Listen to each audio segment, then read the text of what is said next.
So Nasir Chadli runs riot. Plenty of points in midfield, and I'm finally above the average. All coming up next.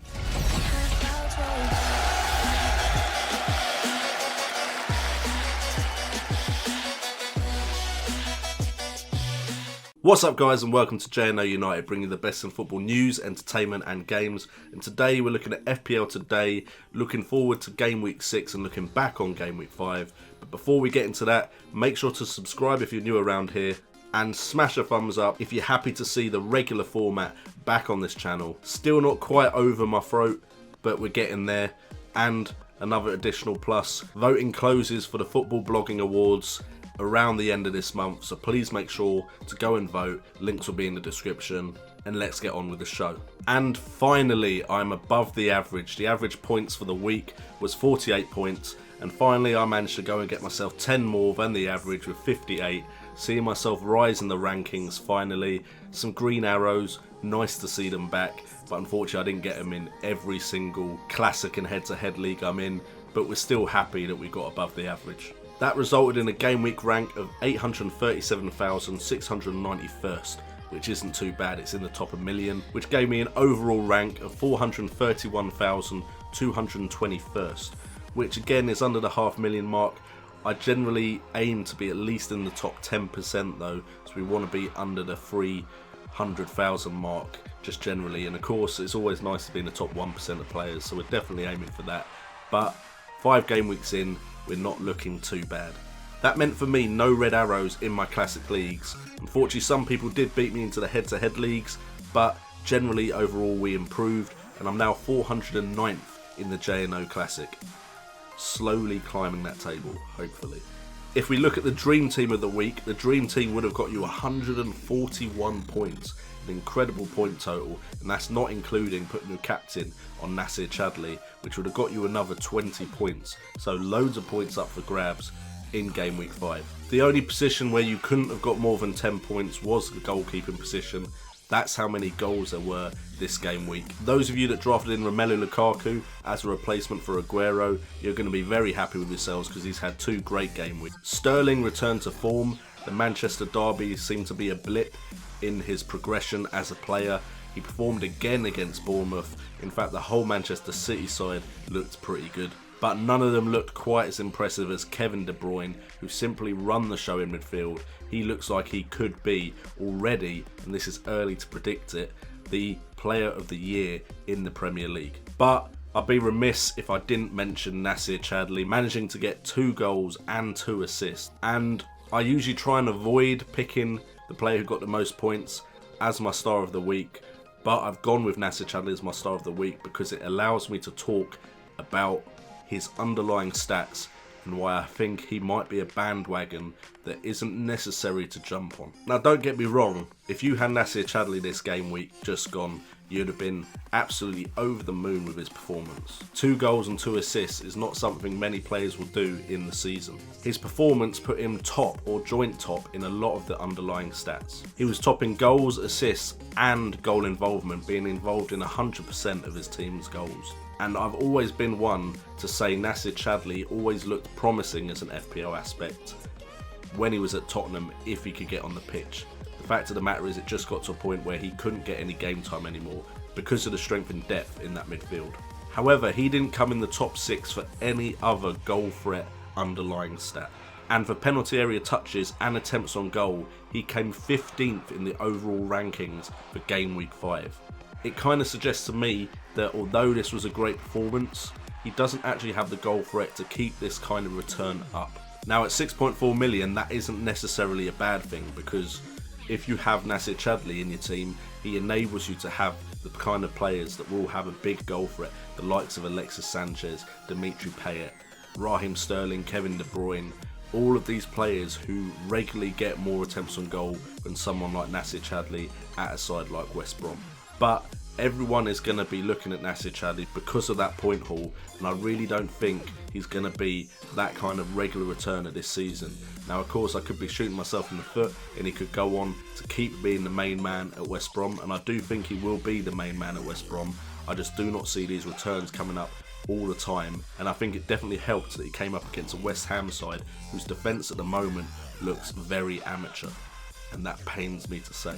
Now we move on to the Fool of the Week, and that award goes to Jake Livermore.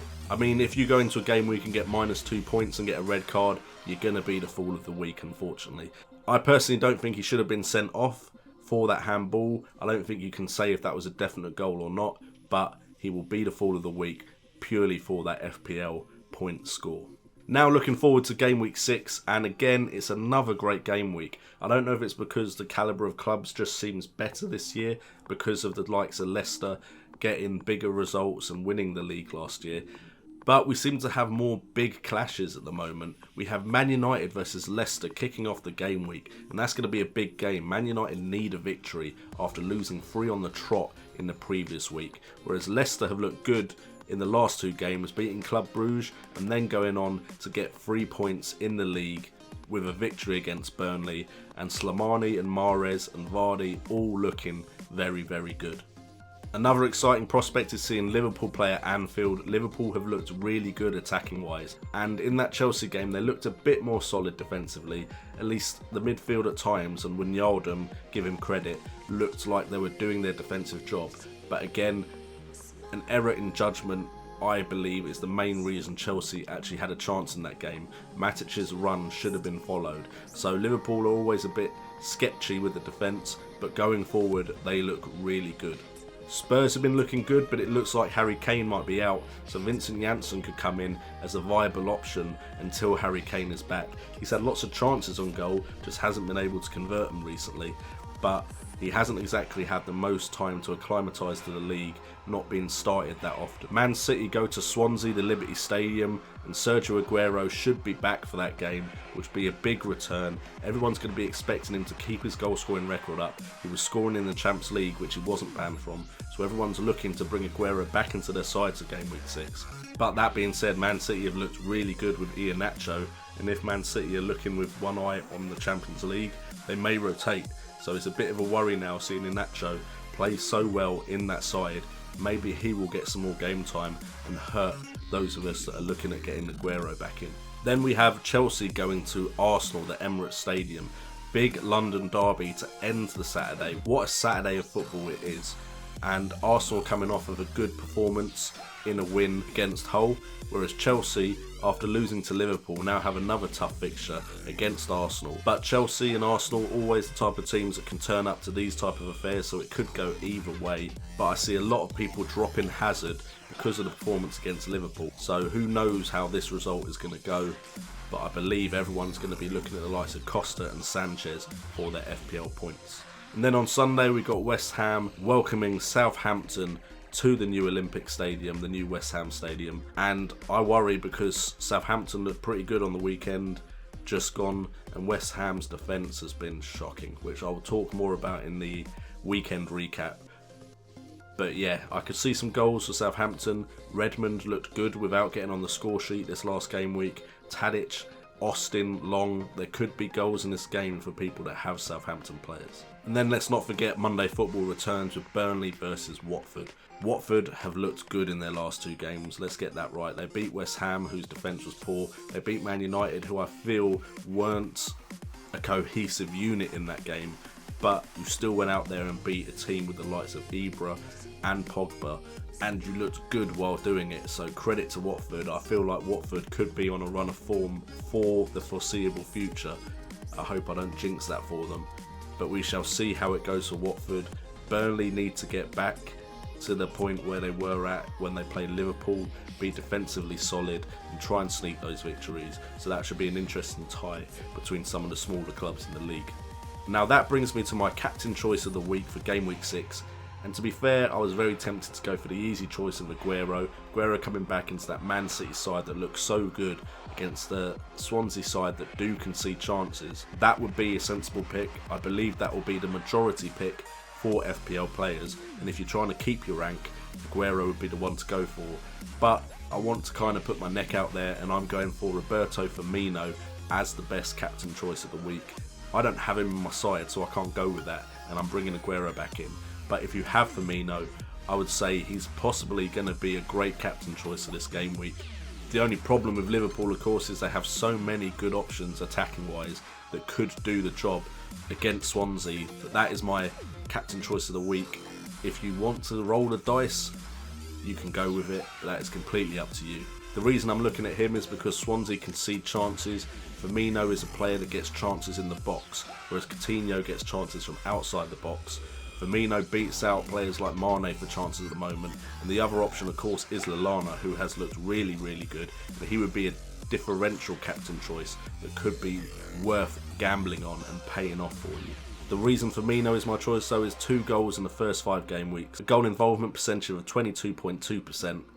He's had 10 attempts on goal, 6 have come from inside the box and 4 of them have been on target, which gives him a shot accuracy rate of 40% and a goal conversion rate of 20%. And my differential of the week is Dusan Tadic, because he's coming up against that West Ham defence that have looked shocking in the last 2 game weeks. Dusan Tadic is only selected by 2.8% of players at the moment. A lot of people probably looking at Redmond as their choice as he is cheaper, and Redmond does come under 10% in teams selected by, so he could be a differential as well. Dusan Tadic has had 13 attempts on goal, 4 of which have come from inside the box. Shots on target he's had 5, but it's his creativity that also gives him the point scoring potential, with 4 through balls this season and 17 chances created for his teammates, which gives him a minute per chance creation rate of 24.5%. And as for my red herring of the week, I'm going with Nacer Chadli. I think West Brom going to Stoke. I think that's definitely a tie where Stoke could shut up shop, although Stoke haven't looked that great defensively, but I also believe Nacer Chadli will not keep the rate of goal scoring and assists up from the West Ham game. I don't think Stoke are as bad defensively as West Ham, and I think a lot of people are going to transfer Nacer Chadli in. It's just the natural reaction when someone goes and scores 20 points in a game week. Anyway guys, thank you so much for tuning in. I'm just happy that my voice held out for this. Hopefully we won't have another blip in the season where I can't just talk on camera. So that is the end of FPL today, and I hope to get a player analysis out later this week for you guys as well, so look forward to that. I've been JNO, you've been awesome, and remember, it's all about the game.